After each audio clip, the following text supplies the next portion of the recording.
إن الحمد لله نحمده نستعينه نستغفره ونعوذ بالله من شرور أنفسنا ومن سيئات أعمالنا من يهده الله فلا مضل له ومن يضلل فلا هادي له وأشهد أن لا إله إلا الله وحده لا شريك له وأشهد أن محمدا عبده ورسوله أما بعد يا أيها الذين آمنوا اتقوا الله حق تقاته ولا تموتن إلا وأنتم مسلمون يا أيها الذين آمنوا اتقوا الله وقولوا قولا سديدا يصلح لكم أعمالكم ويغفر لكم ذنوبكم ومن يطع الله ورسوله فقد فاز فوزا عظيما يا أيها الناس اتقوا ربكم الذي خلقكم من نفس واحدة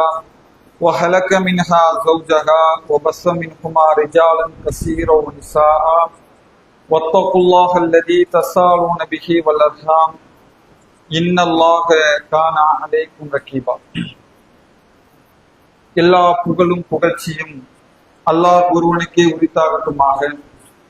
அல்லாஹ்வுடைய அருளும் கருணையும் நம் உயிரிலும் மேலான நபிகள் நாயகம் ஸல்லல்லாஹு அலைஹி வஸல்லம் அவர்களின் மீதும் அவர்களை அப்படியே பின்பற்றி வாழ்ந்த சத்திய சஹாபாக்கள் மீதும் தாபீன்கள் தாபீன்கள் மீதும் குறிப்பாக இங்கு நிலவக்கூடிய நம் அனைவரின் மீதும் என்றென்றும் என்று நிலவட்டுமாக.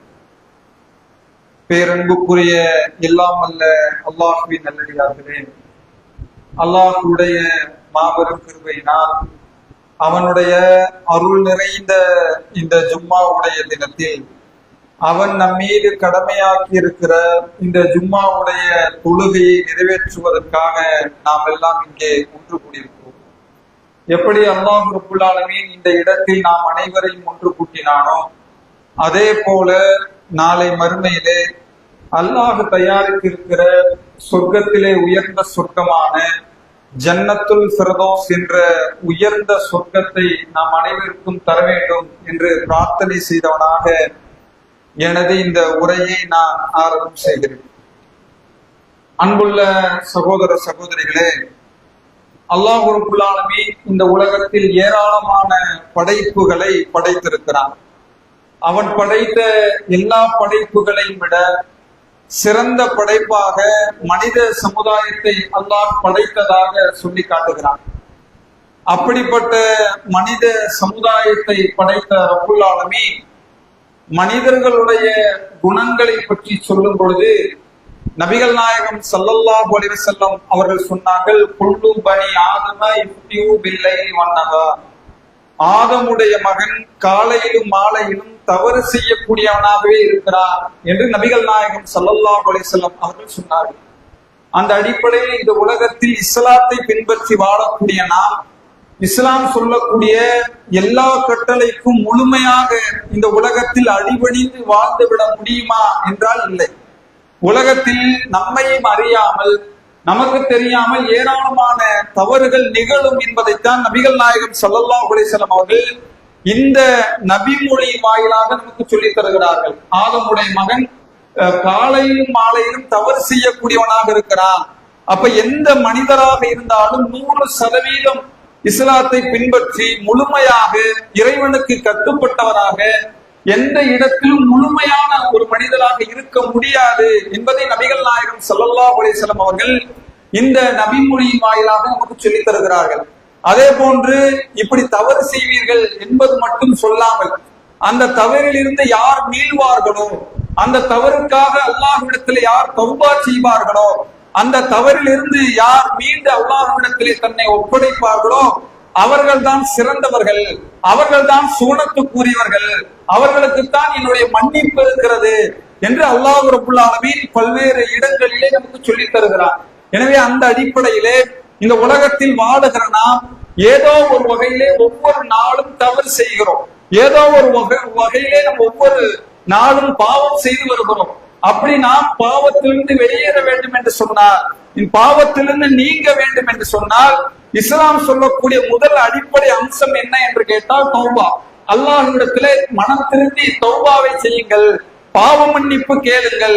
நீங்கள் செய்த குற்றங்களை அல்லாஹ்விடத்திலே ஒப்படைத்து, யா அல்லாஹ் இந்த தவறு செய்து விட்டேன், இந்த பாவங்கள் செய்து விட்டேன், இந்த தவறுக்காக இந்த பாவத்துக்காக மறுமையிலே என்னை தண்டித்து விடாதே, உலகத்தில் என்னை தண்டித்து விடாதே, என்னுடைய இந்த பாவத்தை மன்னிப்பாயாக என்று சொல்லி ஒவ்வொரு மனிதனிடத்திலும் அல்லாஹ் எதிர்பார்க்கிறது தௌபா என்கிற இந்த பாவ மன்னிப்பை அல்லாஹ் ரப்பல் ஆலமீன் எதிர்பார்க்கிறார். அப்படி நாம் உலகத்திலே வாடுகிற பொழுது நம்முடைய பாவங்கள் மன்னிக்கப்பட வேண்டும் என்று சொன்னால் இந்த பாவ மன்னிப்பு என்கிற அம்சத்தை நம்முடைய வாழ்க்கையில் அதிகமாக நாம் அல்லாஹ்விடத்திலே செய்ய வேண்டும். எந்த அளவுக்கு என்று கேட்டால், நபிகள் நாயகம் ஸல்லல்லாஹு அலைஹி வஸல்லம் அவர்கள் ஒரு நாளைக்கு 100 தடவை அல்லாஹ்விடத்திலே பாவ மன்னிப்பு தேடினார்கள் என்பதை பார்க்கிறோம். நீங்க சிந்திச்சு பாருங்க, அல்லாஹ்வுடைய தூதர் முன்பின் பாவங்களை அல்லாஹ் மன்னித்ததாக சொல்லுகிறார். நபிகள் நாயகம் ஸல்லல்லாஹு அலைஹி வஸல்லம் அவருடைய வரலாற்றில் இப்படி ஒரு தவறு செய்தார்கள் என்று நாம் பார்க்கவே முடியாது.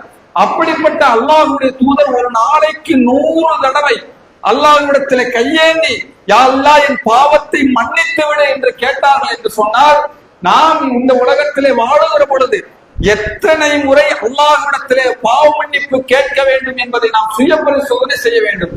அந்த அடிப்படையிலே இஸ்லாம் சொல்லுகிற வழி, முதலிலே ஒரு தவறு செய்தால், பாவம் செய்தால், பாவத்திலிருந்து வெளியேறுவதற்காக அல்லாஹ்விடத்திலே கையேந்துவது.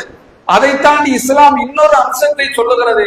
நீங்கள் தவறு செய்தால், நீங்கள் ஒரு பாவம் செய்தால் எத்தனையோ நல்ல அமல்களை இஸ்லாம் கற்றுத் தருகிறது, எத்தனையோ நல்ல செயல்களை இஸ்லாம் கற்றுத் தருகிறது. அந்த நல்ல அமல்கள் மூலமாக, அந்த நல்ல செயல்கள் மூலமாக நீங்கள் உலகத்தில் வாழுகிற பொழுதே அல்லாஹ் உங்கள் பாவத்தை மன்னித்து விடுவார், உங்கள் பாவத்தை அல்லாஹ் அழித்து விடுவார். அப்படிப்பட்ட ஒரு சில அமல்களை நபிகள் நாயகம் ஸல்லல்லாஹு அலைஹி வஸல்லம் அவர்கள் நமக்கு கற்றுத் தந்தார்கள். அங்குள்ள சகோதரர்களே, நபிகள் நாயகம் ஸல்லல்லாஹு அலைஹி வஸல்லம் அவர்கள் காலத்தில் வாழ்ந்த நபி தோழர்கள். நீங்க சிந்திச்சு பாருங்க, இன்றைக்கு நாம் ஒரு பாவம் செய்து விடுகிறோம். அது சிறிய பாவமோ பெரிய பாவமோ இருந்தால், எப்படிப்பட்ட பாவமாக இருக்கட்டும், நாம் ஒரு பாவம் செய்தால் என்ன செய்வோம்? அதிகபட்சமாக பெரும்பாலும் பாவம் செய்யக்கூடிய யாரும் பெரும்பாலும் உணர்வதில்லை, அல்லாஹ்விடத்துல கையேங்கிறது இல்லை. ஒருவேளை உணர்வு வந்தாலும், நான் ஒரு பொய் சொல்லிட்டேன், நான் ஒரு புறம் பேசிட்டேன், நான் ஒரு அவதூறு பேசிட்டேன், நான் சினிமா பார்த்துட்டேன், நான் இசை கேட்டுட்டேன், நான் இஸ்லாம் சொல்லக்கூடிய இப்படியான தடுத்த காரியங்களை, தடுத்த பாவங்களை என்னிடத்துல வந்து விட்டது என்று ஒருவேளை உணர்ந்தால் கூட நம்ம என்ன அதிகபட்சமா செய்வோம்? அல்லாஹ்ட்ட கையேந்தி, யா அல்லாஹ் இப்படி ஒரு பொய் பேசிட்டேன், இப்படி ஒரு புறம் பேசிட்டேன், இப்படி ஒரு சினிமா பார்த்துட்டேன், இப்படியான ஒரு தவறுகளை செய்து விட்டேன். அதிகபட்சமாக நாம் அல்லாஹ்விடத்துல கேட்பது பாவ மன்னிப்பு. பாவ மன்னிப்பை தாண்டி உலகத்திலே செஞ்ச அந்த பாவத்துக்கு வேற ஏதும் பரிகாரம், வேற ஏதும் செயல்கள் நம்மிடத்துல வெளிப்படுமா என்று கேட்டால் கண்டிப்பாக இல்லை. ஆனால் நபிகள் நாயகம் ஸல்லல்லாஹு அலைஹி வஸல்லம் அவர்கள் காலத்தில் வாழ்ந்த நபி தோழர்களை எடுத்துக்கொண்டார். சகோதரர்களே, ஒரு பாவத்தை அவர்கள் செய்து விட்டார்கள் என்று சொன்னார், நம்ம எப்படி இன்னைக்கு துடிச்சு அல்லாஹ்விடத்துல கையேந்துவோமோ அப்படியான ஒரு வாழ்க்கையை அவரிடத்துல பார்க்க முடியாது. அவர் தவறுக்கு முன்னால் ஒரு வாழ்க்கை, தவறுக்கு பின்னால் ஒரு வாழ்க்கை என்று சகாபாக்களுடைய வாழ்க்கை தலைகீழாக அப்படியே மாறிவிடும். சகோதரர்கள், எந்த அளவுக்கு என்று கேட்டால், நாம் எல்லாம் வரலாற்றிலே படித்திருப்போம். உமர் ரலியல்லாஹு அன்ஹு அவர்கள் அவங்க சொல்றாங்க, என்னுடைய வாழ்நாளில் நான் 2 முறை நான் தவறு செய்வதாக, பாவம் செய்வதாக நான் உணர்ந்திருக்கிறேன். இந்த இடம் தெரியுமா? ஒரு தடவை நபிகள் நாயகம் ஸல்லல்லாஹு அலைஹி வஸல்லம் அவர்கள் அப்துல்லா இப்னு உபை சௌல் என்கிற நயவஞ்சகனுக்காக தொழுகை நடத்துவதற்காக சென்றார்கள். இந்த நேரத்திலே உமர் ரலியல்லாஹு அன்ஹு அவர்கள் நபிகள் நாயகம் ஸல்லல்லாஹு அலைஹி வஸல்லம் அவருடைய சட்டையை பிடித்து இழுத்தார்கள். அல்லாஹ்வுடைய தூதரே, அவருக்காக நீங்கள் தொழ வைக்க கூடாது என்று சொன்னார்கள். இந்த சம்பவத்தை நினைவுபடுத்தி அதற்கு பிறகு அல்லாஹ் அவருக்கு தொழுகை நடத்தக்கூடாது என்று கண்டித்து அல்லாஹ் குர்ஆனிலே வசனத்தை இறக்குகிறான். இருந்தாலும் உமர் ரலியல்லாஹு அவர்கள் நினைக்கிறார்கள், நான் என்ன இருந்தாலும் நபிகள் நாயகம் ஸல்லல்லாஹு அலைஹி வஸல்லம் அவருடைய ஆடையை அந்த நேரத்தில் நான் பிடித்து இழுத்திருக்க கூடாது என்று அந்த சம்பவத்தை நினைவுகூர்ந்து இன்னொரு இடத்தையும் நினைவு கூறுகிறார், ஹுதைபியா உடன்படிக்கை. சகோதரர்களே, நமக்கெல்லாம் தெரியும், எந்த நபித்தோழர்களுக்கும் அந்த உடன்படிக்கையிலே உடன்பாடு இல்லை. அப்படியான உடன்படிக்கை நிறைவேற்றுகிற நேரத்திலே உமர் ரலியல்லாஹு அன்ஹு அவர்கள் நபிகளாரிடத்திலே போய், சொல்லுங்கள், நீங்கள் உண்மையிலே அல்லாஹ்வுடைய தூதரா? நாம் உண்மையிலே உண்மையிலே சத்திய மார்க்கத்திலே இருக்கிறோமா என்று கேட்டார்களே, அந்த 2 சம்பவங்களை நினைத்து சொன்னார்கள், என்னுடைய வாழ்நாளில் நான் செய்த இந்த 2 தவறுக்காக என்றைக்கு நான் அந்த தவறு செய்தேனோ அன்றிலிருந்து நான் அதிகமாக தொழ ஆரம்பித்தேன், அதிகமாக நோன்பு ஆரம்பித்தேன், அதிகமாக தர்மம் செய்ய ஆரம்பித்தேன். என்னுடைய வாழ்க்கையை அந்த இடத்திலிருந்து தலையிலாக புரண்டு போட்டது. என்னுடைய அமல்களை எல்லாம் நான் அதிகமாக செய்ய ஆரம்பித்தேன் என்று சொன்னார்கள்.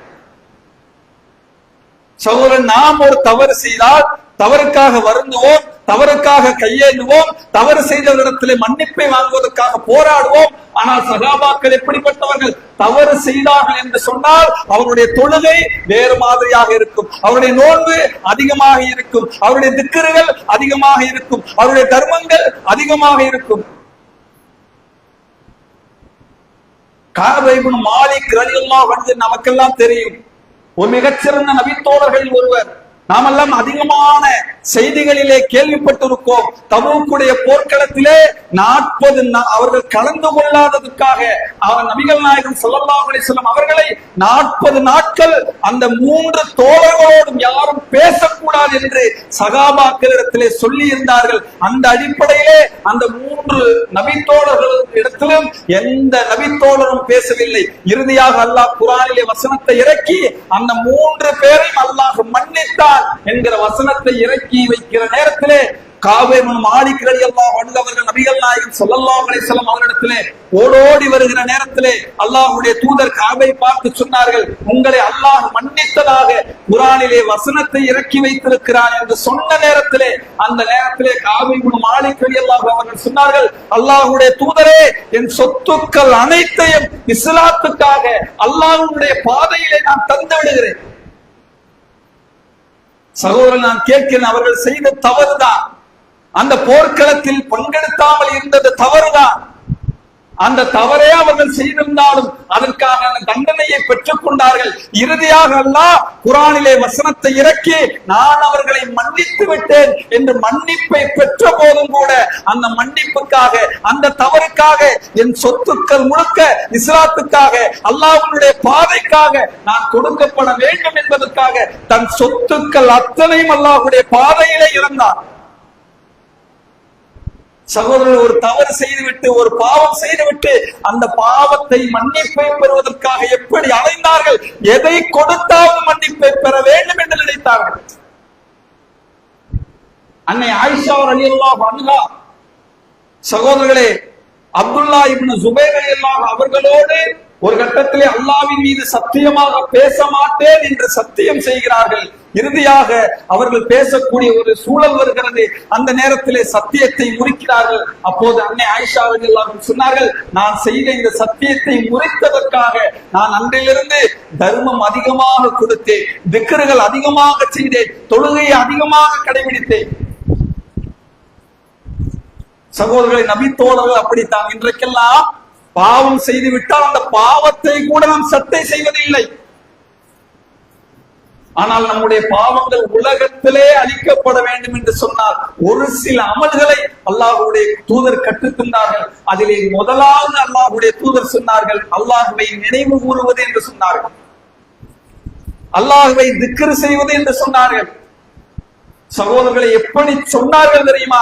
அல்லாஹ்வுடைய தூதர் சொன்னார்கள், உயிரோடு உள்ள மனிதனுக்கும் இறந்த மனிதனுக்கும் உள்ள உதாரணம் அல்லாஹ்வை நினைவு கூறுவது என்று சொன்னார்கள். எந்த மனிதனுடைய உள்ளத்தில் சுப்ஹானல்லாஹ், அல்ஹம்துலில்லாஹ், அல்லாஹு அக்பர் என்று நினைவு வருகிறதோ அது உயிரோடு இருக்கிற உள்ளங்கள். எந்த உள்ளத்தை அல்லாஹ்வை நினைக்காதோ அது இறந்து போன பிணத்துக்கு சமமான உள்ளங்கள் என்றார்கள். சிந்தித்து பாருங்கள், இன்றைக்கு அற்பமாக தெரிகிறாமல் அல்லாஹ்வுடைய தூதர் எப்படி சொன்னார்கள்? யார் ஒருவர் ஒரு நாளைக்கு 100 தடவை சுப்ஹானல்லாஹ் சொல்லுவாரோ அவருடைய பாவங்களை அல்லாஹ் கடலின் நுரையளவு இருந்தாலும் அந்த கடலின் நுரையளவு இருக்கிற பாவங்களை அல்லாஹ் மன்னித்து விட்டார். சகோதர, பாவங்களை மன்னிக்கிற அற்புதமான வாசகம் சுப்ஹானல்லாஹ் என்கிற வார்த்தை. சிந்தித்து பாருங்கள், எவ்வளவோ தவறு செய்கிறோம், எவ்வளவோ பாவம் செய்கிறோம். எந்த அளவுக்கு தவறு செய்தாலும், எந்த அளவுக்கு பாவம் செய்தாலும், கடலின் நுரையளவுக்கு நீங்கள் பாவம் செய்திருந்தாலும் இந்த வார்த்தையை நீங்கள் 100 முறை சொன்னால் போதும், அந்த வார்த்தை கடலின் நுரையளவு இருந்தாலும் உங்கள் பாவங்களை அல்லாஹ் மன்னித்து விடுவான் என்று சொன்னார்கள். யார் ஒருவர் லா இலாஹ இல்லல்லாஹு வஹ்தஹு லா ஷரீக லஹு லஹுல் முல்கு வ லஹுல் ஹம்து வ ஹுவ அலா குல்லி ஷைஇன் கதீர் 100 முறை சொல்வாரோ 100 நன்மை அல்லாஹ் எடுத்துக்கிறார், 100 தீமையை அழிக்கிறார். 10 அடிமையை விடுதலை செய்தால் என்ன கூலி கிடைக்குமோ அவருக்காக அந்த கூலியை அல்லாஹ் கொடுக்கிறார்.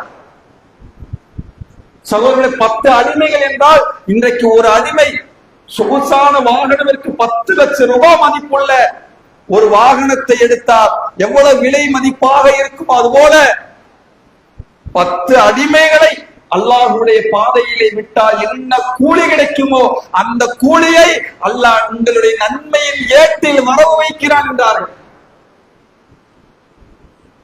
சகோதரர்களே, அந்த வார்த்தைகள் நீங்கள் மாநாடு நடத்தி விடலாம், பொதுக்கூட்டங்கள் நடத்தி விடலாம், எத்தனையோ தாவா அழைப்புகள் உங்களால் நடத்தி விடலாம். ஆனால் அதுவெல்லாம் உங்களை ஈமானை காட்டுமா என்பது தெரியாது. ஏன் தெரியுமா? அங்கே கூட உங்களை முகஸ்துதிக்காக, உங்களை விளம்பரப்படுத்துவதற்காக ஒரு அடையாளத்தை ஏற்படுத்தக்கூடிய வாசல் கூட அந்த இடத்திலே திறந்திருக்கிறது. அங்குள்ள சகோதரர்களே, நீங்கள் சொல்லக்கூடிய சுப்ஹானல்லாஹ் இருக்கிறதே, நீங்கள் சொல்லக்கூடிய அல்ஹம்துலில்லாஹ் என்கிற திக்ர் இருக்கிறதே, நீங்கள் யார் என்று உங்களை அல்லாஹ்விடத்திலே அடையாளப்படுத்திவிடும். உங்கள் ஈமானை அதை எடை போட்டுவிடும். அதுல எந்த முகஸ்துதிகளும் இடம்பெறாது. நான் சொல்லக்கூடிய ஒவ்வொரு சின்ன திக்கர்கள் கூட ஏதோ இந்த ஜும்மா உரையிலே நான் உங்களிடத்திலே முதலையாக நினைவுபடுத்தக்கூடிய திக்கர் அல்ல. இதோ ஜும்மாவுடைய மேடையிலே எத்தனையோ உலமாக்கள் இது போன்ற திக்கர்களை உங்களிடத்திலே நினைவுபடுத்தி இருப்பார்கள். ஒரு நாளில் எத்தனை பேர் குறைந்தது ஏதேனும் ஒரு அமலை, ஒரு சுப்ஹானல்லாஹ் 100 தடவை ஏதோ பள்ளிவாசல்ல வந்து அரை மணி நேரம் அதுக்காக ஒதுக்கி வேலைகள் எல்லாம் விட்டு விட்டு வந்து செய்ய வேண்டிய அவசியம் அல்ல. நாம் எந்த இடத்திலே இருக்கிறோமோ ஒரு 5 நிமிடம் அல்லாஹ்வை நினைத்து சுப்ஹானல்லாஹ் என்று நீங்கள் 100 முறை சொன்னால் போதும் சகோதரர்களே, உலகத்திலே வாழுகிற பொழுதே அல்லாஹ் அளித்து விடுவான். எத்தனை பேர், எத்தனை பழக்கங்கள் நம்மோடு இருக்க சமூகங்களை சிந்தித்து பாருங்கள். காலையில இந்த பல் துலக்க வேண்டும். யாராவது பல் துலக்குதல் இல்லாமல் அந்த நாளை ஆரம்பிக்கிறோமா? அதை விடுங்க, தேநீர் குடி. காலையில் எந்த சொல்ல டீ கிடைச்சணும்பா, அது ஒரு பழக்கம். தேநீர் இல்லாமல், பல் துலக்குதல் இல்லாமல், குளிக்காமல், வாசனை திரவியங்களை தடவாமல் நம்மோடு ஒட்டி கொள்ளுகிற ஏதேனும் ஒரு பழக்கத்தில் இதுபோல அல்லாஹ்வை நினைக்கிற ஏதேனும் ஒரு திக்ர் இன்றைய நாளில் 100 சுப்ஹானல்லாஹ் இந்த நாளிலே நான் சொல்லாமல் இந்த நாளை கடக்க மாட்டேன் என்று நம் மரணம் வரை நம்மோடு வருகிற ஒரு சின்ன அமல். எத்தனை பேர் பழக்கங்களாக அதை வைத்திருக்கிறோம். இது போன்ற நிறைய திக்ருகளை அல்லாஹ்வுடைய தூதர் சொன்னார்கள். அங்குள்ள சகோதரர்களே, தொழுகையை முடித்து விட்டு சொன்னார்கள், யார் ஒருவர் கடமையான தொழுகைக்கு பிறகு சுப்ஹானல்லாஹ் 33 தடவை சொல்வாரோ, அல்ஹம்துலில்லாஹ் 33 தடவை சொல்வாரோ, அல்லாஹு அக்பர் 34 தடவை சொல்வாரோ, அவருடைய எல்லா பாவத்தையும் அல்லாஹ் மன்னிக்கிறார். தொழுகை முடித்து நீங்க வேண்டாம் செய்து பாருங்கள். தொழுகை முடிந்த பிறகு நிதானமாக அமர்ந்து 1 2 3 4 5 என்று 33 தடவை உங்களால் சுப்ஹானல்லாஹ் சொல்ல முடிந்தது என்றால், அல்ஹம்துலில்லாஹ் சொல்ல முடிந்தது என்றால், அல்லாஹு அக்பர் சொல்ல முடிந்தது என்றால் உங்களிடத்திலே ஈமான், இறையச்சம் உச்சத்திலே இருக்கிறது.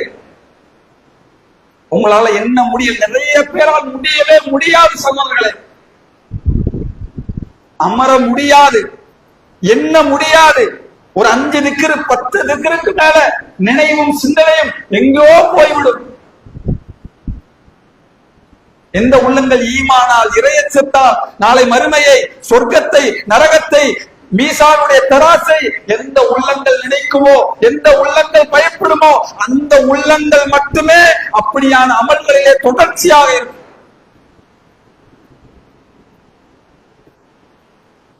அன்புள்ள சகோதரர்களை, சின்ன சின்ன திக்ருகள் உலகத்தில் செய்கிற எல்லா பாவங்களையும் மன்னித்து விடும் என்றார்.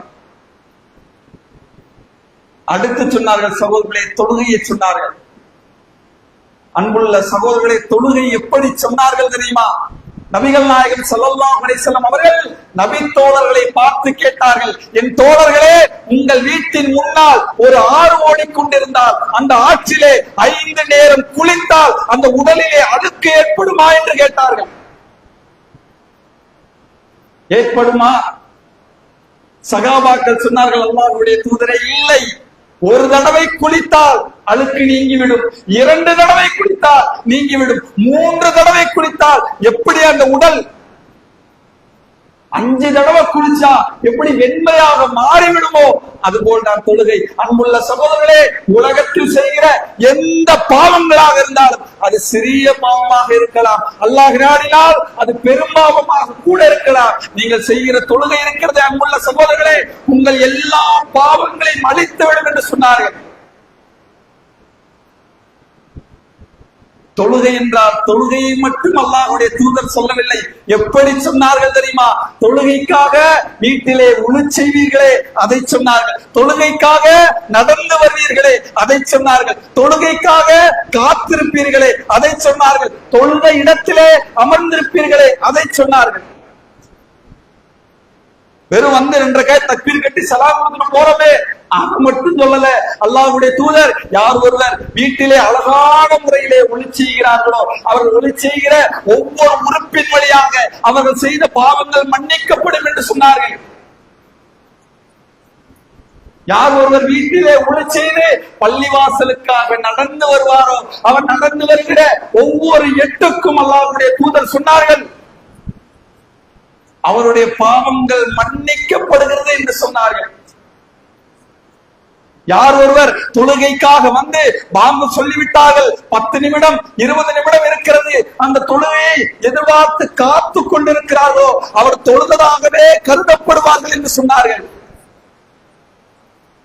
யார் ஒருவர் தொழுகை முடித்த பிறகு அதே தொழுத இடத்திலே அமருவாரோ அவருக்காக மலக்குமாக பிரார்த்தனை செய்கிறார்கள் என்று சொன்னார்கள்.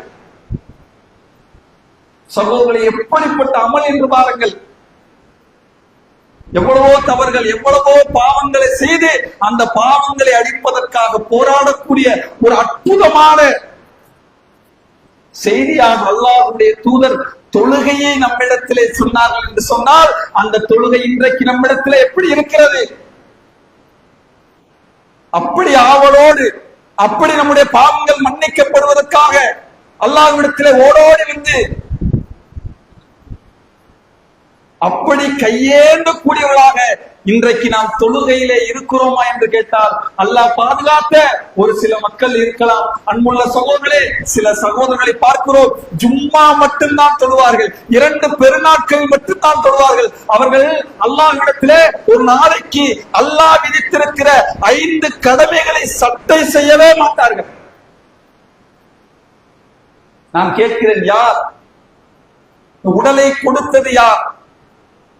சகோதரர்களே, நம்முடைய நண்பர் ஒரு 10 ரூபாய் மதிப்புள்ள ஒரு டீ வாங்கி தந்தா வீதிகளிலே நடந்து செல்லுகிற பொழுது வாங்கி கொடுத்த டீக்காக சிரிக்கணும்னு எதிர்பார்க்க மாட்டோமா? ஒருவேளை நம்மை பார்த்து திருப்பி கொண்டு சென்றால் அவரை பார்த்து நன்றி கெட்டவனாக இருக்கிறான் சொல்ல மாட்டோமா? ஆனால் படைத்த ரப்போ நமக்கு என்ன கொடுத்திருக்கிறார்? அல்லாஹ் குர்ஆனிலே எத்தனையோ செய்திகளில் மனிதனை பார்த்து கேட்கிறார், வலம் நஜஅல்லாஹு ஐனை வலிசானஹு ஷஃபத்தைன் வஹதைனாஹு நஜ்தைன். அவனுக்கு 2 கண்களை நாம் கொடுக்கவில்லையா? அவனுக்கு நாவை கொடுக்கவில்லையா? பேசக்கூடிய ஆற்றலை கொடுக்கவில்லையா? அல்லாஹ்வுக்கு என்ன நன்றி செலுத்துகிறோம் சகோதரர்களே? உங்களால் அல்லாஹ்வை நினைக்க முடியவில்லை என்று சொன்னால், அல்லாஹ்வை தொழ முடியவில்லை என்று சொன்னால், அல்லாஹ்வுக்கு சஜ்தா செய்ய முடியவில்லை என்று சொன்னால், நம்மை விட நன்றி கெட்டவர்கள் இந்த உலகத்தில் யாரும் இருக்க முடியாது. நாம் எத்தனை பேரிடத்திலே நன்றி எதிர்பார்க்கும் மனைவி, சகோதரர் நான் கேட்கிறேன்,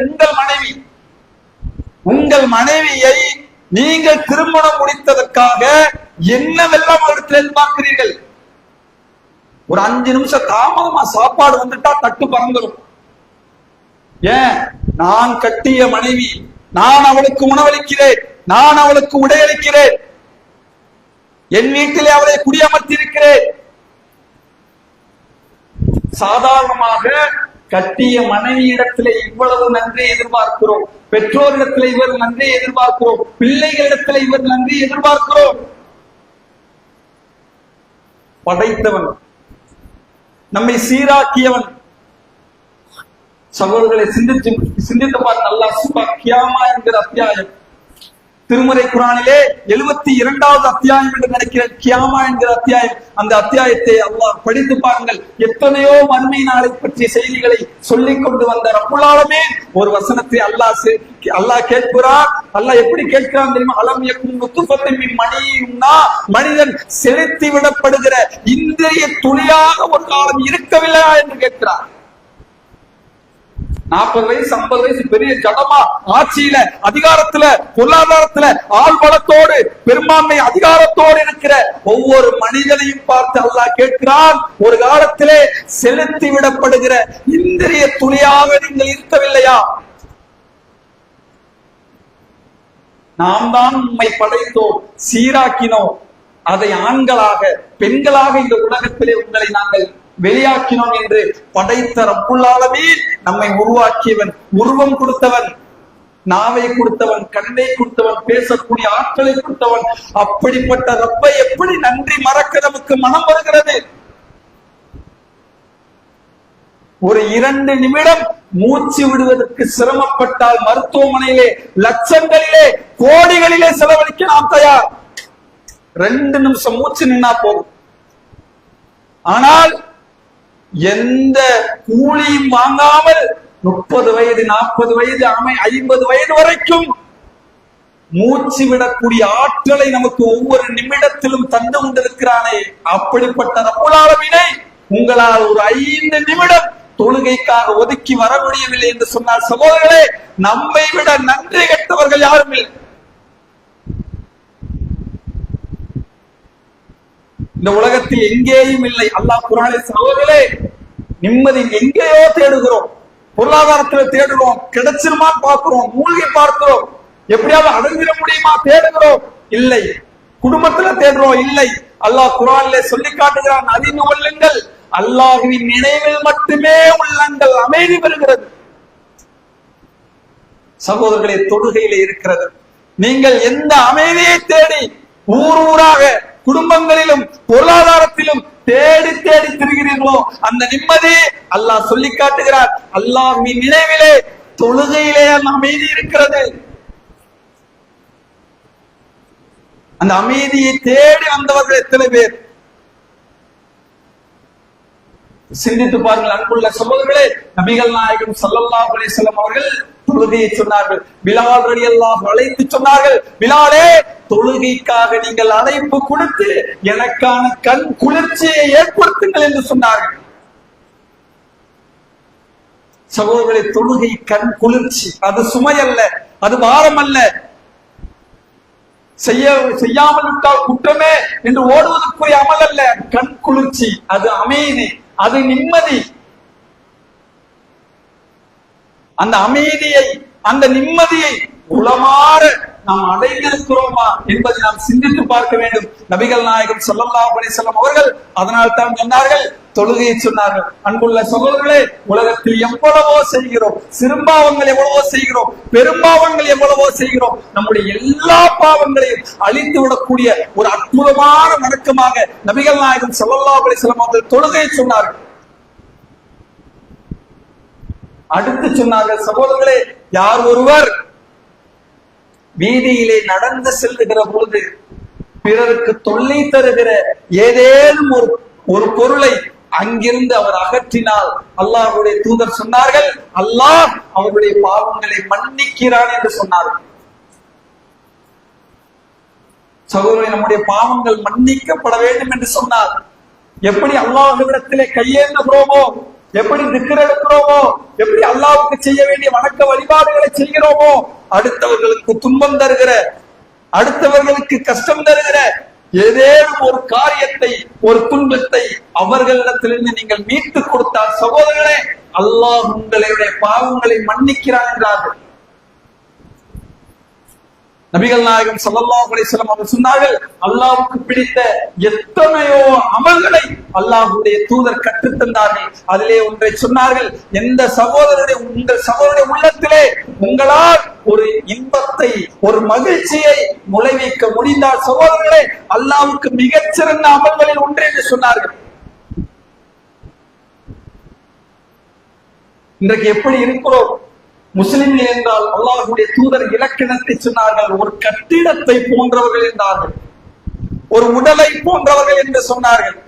ஒருவருக்கு துடித்தால் இன்னொருவருக்கு துடிப்பை ஏற்படுத்துகிற விதத்திலே அல்லாஹ்வுடைய தூதர் அதை சொன்னார்கள். அப்படிப்பட்ட இடத்தில் சக சகோதரனை வைத்து பார்க்கிறோமா?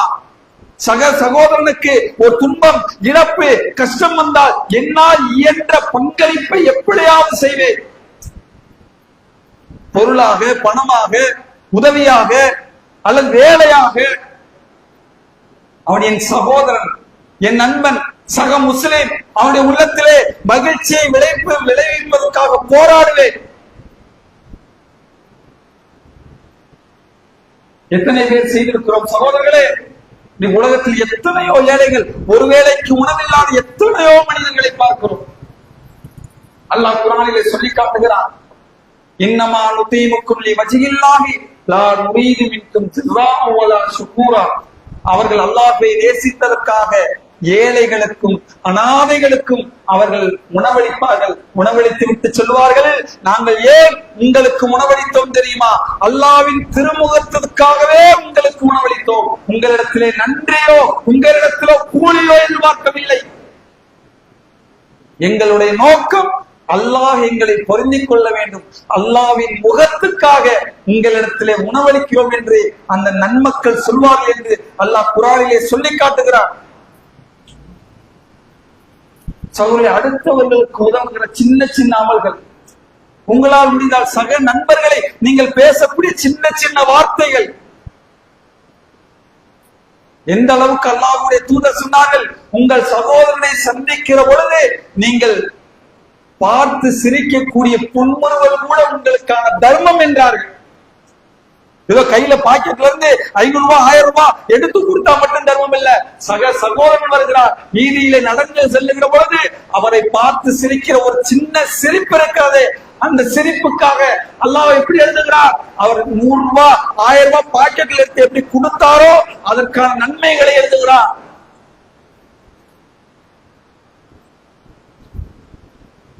எனவே அன்புள்ள சகோதரர்களே, இந்த உலகத்தில் நாம் செய்கிற பாவங்களை அல்லாஹ் மன்னிக்கப்பட வேண்டும் என்று சொன்னால் இது போன்ற ஒரு சில அமல்களை அல்லாஹ்வுடைய தூதர் கற்றுத்தந்தார்கள். எனவே உலகத்தில் வாழுகிற பொழுது நாம் செய்த ஒவ்வொரு பாவங்களையும் நினைத்து பார்ப்போம். நினைத்து பார்த்து அல்லாஹ்விடத்திலே கையேந்துவோம். கையேந்தி அல்லாஹ்விடத்திலே நாம் செய்த பாவத்தை அல்லாஹ்விடத்திலே ஒப்படைப்போம். ஒப்படைப்பது மட்டுமல்லாமல் நம்முடைய வாழ்க்கையை அழகாக்குவோம், தொழுகையை அழகாக்குவோம், திக்ருகளின் மூலமாக அழகாக்குவோம், மற்ற அல்லாஹ்வுடைய தூதர் சொன்ன இபாதத்துகளின் மூலமாக அழகாக்குவோம். அப்படி அழகாக்கி நாளை மறுமையிலே வெற்றி அடையக்கூடிய நன்மக்களாக அல்லாஹ் ரப்பல் ஆலமீன் உங்களையும் என்னையும் ஆக்கி அருள வேண்டும் என்று கூறி என்னுடைய இந்த முதல் உரையை நிறைவு செய்கிறேன்.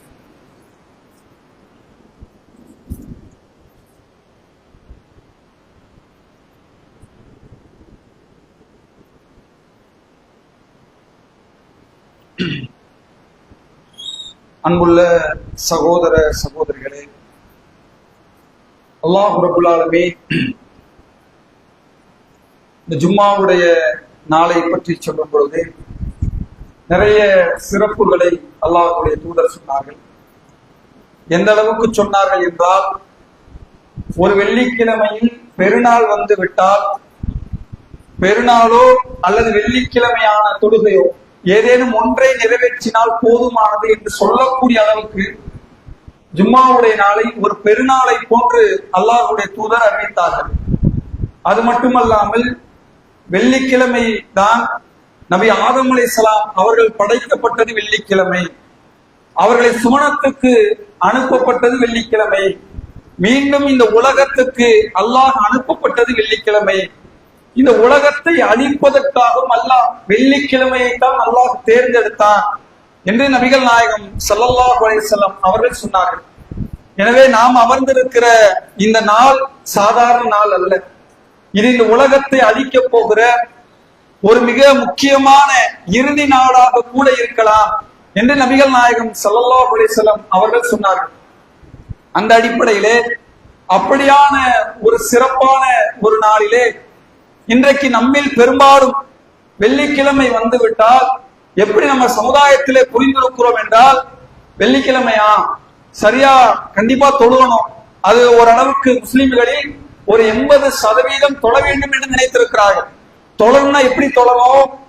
சில சகோதரர்கள் அல்லாஹ்வுடைய அருளால் மிக நேர ஜும்மா ஆரம்பிப்பதற்கு முன்பாக வந்தார்கள்.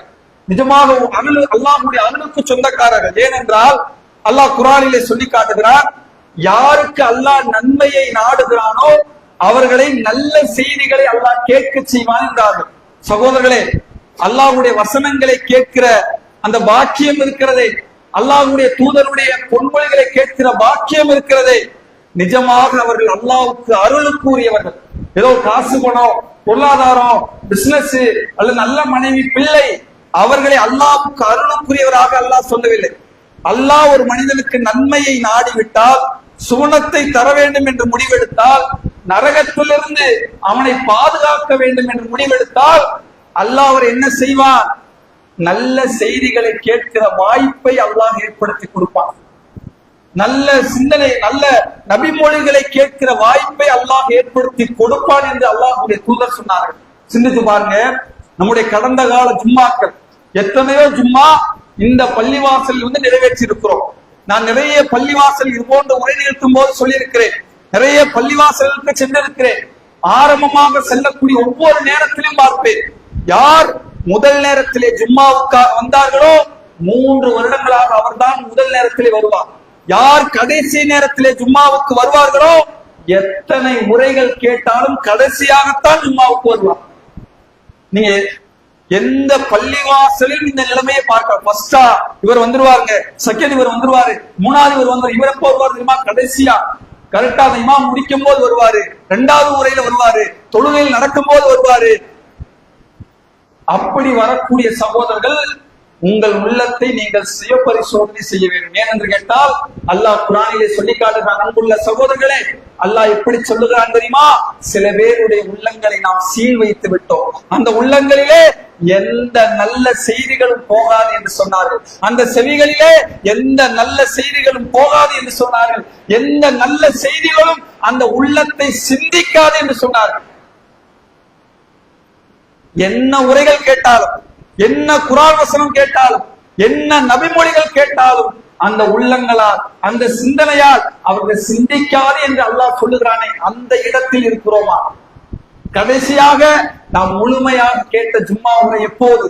ஒரு அரை மணி நேரம் அல்லாஹ்வுடைய கலாம், அல்லாஹ்வுடைய வார்த்தை, நபிகள் நாயகம் ஸல்லல்லாஹு அலைஹி வஸல்லம் பொன்மொழிகள் முழுவதுமாக என் வாழ்க்கைக்கான தீர்வு. சகோதரர்களை நாம் நினைக்கலாம், எங்கேயோ தீர்வுகளை தேடுகிறோம். சகோதரர்களே, உங்களுக்கு தெரியுமா, உங்களுக்கு வயசு 30ஆக இருந்தால் 30 வருட வாழ்க்கையை மாற்றி போடுகிற தருணம் இந்த நொடியாக இருக்கலாம். 40 வயதாக இருந்தால் 40 வருட வாழ்க்கையை மாற்றுகிற தருணம் இந்த நொடியாக இருக்கலாம். எந்த குர்ஆன் வசனம் நம்முடைய உள்ளத்தை மாற்றும் என்று தெரியாது. எந்த நபிகள் நாயகம் ஸல்லல்லாஹு அலைஹி வஸல்லம் பொன்மொழிகள் நம்முடைய உள்ளத்தை மாற்றும் என்று தெரியாது. மாற்றம் தரப்போகிற இந்த நொடி சகோதரர்களே, உங்களுக்கு தாமதமாக நீங்கள் வரக்கூடிய ஒவ்வொரு நேரமும் உங்கள் உள்ளத்திலே ஷைத்தான் ஒரு கரும்புள்ளியை இடுவதாக நபிகள் நாயகம் ஸல்லல்லாஹு அலைஹி வஸல்லம் அவர்கள் சொன்னார்கள். நம்முடைய வாழ்க்கைக்கான தீர்வு சகோதரர்களே, நமக்கான தீர்வு மட்டுமல்ல, சொல்லப்படக்கூடிய ஒவ்வொரு குர்ஆன் வசனமும் மனித சமூகத்துக்கான நேர்வழி. ஏதோ எனக்கான நேர்வழி அல்ல, உங்களுக்கு மட்டுமல்ல சகோதரர்களே, உங்கள் மனைவி, உங்கள் பிள்ளை, உங்கள் சந்ததிகள், உங்களை சூழ்ந்து இருக்கக்கூடிய அத்தனை மக்களுக்குமான நேர்வழி. நீங்கள் அதை சுய பரிசோதனை செய்து அதை உங்கள் உள்ளத்தில் நீங்கள் சிந்திக்க ஆரம்பித்தால் சகோதரர்களே, உங்கள் வாழ்க்கை மட்டுமல்ல, உங்கள் மனைவி வாழ்க்கையும் உங்களால் தலைகீழாக மாறும். உங்கள் பிள்ளை வாழ்க்கையும் உங்களால் தலைகீழாக மாறக்கூடிய ஒரு அற்புதமான நொடிதான் இது போன்ற ஜும்மாவுடைய உரை சகோதரர்களே. எனவே அன்புள்ள சகோதரர்களே, தாமதமாக வந்த சகோதரர்கள் இனி வரக்கூடிய காலங்களிலாவது ஜும்மா வாரத்திலே நடக்கிற ஒரு நாள் தான். எந்த நாளில் அல்லாஹ் இந்த உலகத்தை அழிப்பான் என்று நமக்கு தெரியாது. அல்லாஹ் திருமறை குர்ஆனிலே சொல்லி காட்டுகிறான். நேரடியாக நம்மை பார்த்து ஒரே ஒரு தொழுகையின் பெயரை சொல்லி அழைக்கிறான். யா அய்யுஹல்லதீன ஆமனூ இதா நூதிய லிஸ்ஸலாத்தி மின் யௌமில் ஜும்ஆ. அல்லாஹ் நம்மை பார்த்து எப்படி அழைக்கிறான் தெரியுமா சகோதரர்களே? நம்பிக்கை கொண்ட மக்களே, ஜும்மாவுக்காக அழைக்கப்பட்டால் வியாபாரத்தை விட்டுருங்க, ஓரங்கள் இருங்க. அரை மணி நேரம் தான், 40 நிமிஷம் தான். நீங்க உட்கார்ந்து அல்லாஹ்வுடைய வசனத்தின் தீர்வை கேட்க போறீங்க, உங்க குடும்பத்துக்கான தீர்வை கேட்க போறீங்க, உங்க பிள்ளைகளுக்கான தீர்வினுடைய செய்திகளை நீங்க கேட்க போறீங்க. அதெல்லாம் முடிச்சிட்டீங்களா? ஜும்மா முடிச்சிட்டீங்களா? அல்லாஹ் அடுத்து சொல்ற ஃபைதா குலியத்தி ஸலாத்து ஃபன்தஷிரு ஃபில் அர்லி வபுத்தவு மின் ஃபலுலில்லாஹ். ஜும்மாவெல்லாம் முடிச்சிட்டீங்களா? போங்க, அல்லாஹ்வுடைய அருளிலே, அல்லாஹ்வுடைய பூமியிலே நான் திறந்திருக்கிறேன். அல்லாஹ்வுடைய அருளை தேடுங்கள். வியாபாரத்துக்கான வாசலை அல்லாஹ் இதற்கு பிறகு திறந்து தருகிறான். சகோதரர்களே, இந்த குறிப்பிட்ட நேரம், இந்த ஒரு 40 நிமிடம், இந்த ஒரு மணி நேரம், அது அல்லாஹ்வுக்குரிய ஒரு நிமிடம். அந்த ஒரு மணி நேரம் கூட என்னால் செவிகளிலே குர்ஆன் வசனத்தை கேட்க முடியல. எப்பையும் கடைசியாக, எப்படி இறுதியாக வருகிறேன் என்றால், என் உள்ளத்தை, நம்முடைய உள்ளத்தை நாம் ஒவ்வொருவரும் நாம் சுய பரிசோதனை செய்து, எனக்கு கேட்க கூட நேரம் இல்லைங்க, இந்த ஷைத்தான் நம்மை மாற்றி வைத்திருக்கிறான் என்று சொன்னால், சகோதரர்களே, நம்மை நாமே சுய பரிசோதனை செய்ய வேண்டிய ஒரு காலத்திலே இருக்கிறோம். எனவே இதையெல்லாம் உணர்ந்து இனி வரக்கூடிய காலங்களிலாவது அந்த விரைவாக வந்தார்களே, அல்லாஹ்வுடைய தூதர் சொன்னார்களே, ஜும்மாவுக்காக யார் முதல் நேரத்தில் வந்தார்களோ ஒட்டகத்தை குர்பானி கொடுத்த நன்மையை பெற்று விட்டார். இரண்டாவதாக வந்தவர் மாட்டை குர்பானி கொடுத்த நன்மையை பெற்று விட்டார். மூன்றாவதாக வந்தவர் ஆட்டை குர்பானி கொடுத்த நன்மையை பெற்று விட்டார். நான்காவதாக வந்தவர் கோழி. யாரெல்லாம் இமாம் உரை நிகழ்த்துவதற்கு முன்பாக வந்தார்களோ சகோதரர்களே, இதோ இந்த பள்ளிவாசலின் முன்னிலையிலே மலக்குமார்கள் நின்றிருந்தார்கள். எப்போது இமாம் குத்துபா ஏறுவதற்காக சென்றாரோ அதற்கு முன்னால் யாரெல்லாம் முதலிலே வந்தார்கள் எழுதினார்கள். இரண்டாவது வந்தவர்களை கணக்கிட்டார்கள், மூன்றாவது வந்தவர்களை கணக்கிட்டார்கள். நாளை தெரியும் சகோதரர்களே, மீசானுடைய தராசிலே அல்லாஹ் நன்மை தீமை எடை போடும் போது தெரியும். ஒரு 5 நிமிஷத்துக்காக, ஒரு 10 நிமிடம் ஜும்மாவுக்கு நான் முன்னதாக வந்திருந்தால், நன்மை எடை லைட்டா கனமாயிருந்தா இன்னைக்கு நான் சுவனத்தை பெற்றிருப்போமே என்று அந்த நேரத்திலே நாம் கவலைப்பட்டவராக மாறிவிடக் கூடாது. நம்முடைய ஒவ்வொருவருடைய பெயரும் மலக்குமார்களுடைய அந்த ஏட்டிலே இடம்பெற வேண்டும் என்று சொன்னால் சகோதரர்களே, ஜும்மா ஒரு அற்புதமான வாய்ப்பு. அல்லாஹ்வுடைய தூதர் சொன்னார்கள், ஒரு ஜும்மாவிலிருந்து யார் ஒருவர் வீட்டிலே அழகான முறையிலே ஒளிச்சி தொழுகைக்காக நடந்து வருகிற ஒவ்வொரு எட்டுக்கும் அல்லாஹ்வுடைய தூதர் சொன்னார்கள், ஒரு ஆண்டு நின்று வணங்கிய நன்மை, ஒரு ஆண்டு தொழுத நன்மை அல்லாஹ் ரப்பல் ஆலமீன் தருகிறார். வந்து பள்ளிவாசலிலே அமர்ந்து எந்த ஒன்றையும், ஒரு கல்ல கூட எடுத்து ஜும்மா நடந்து கொண்டால்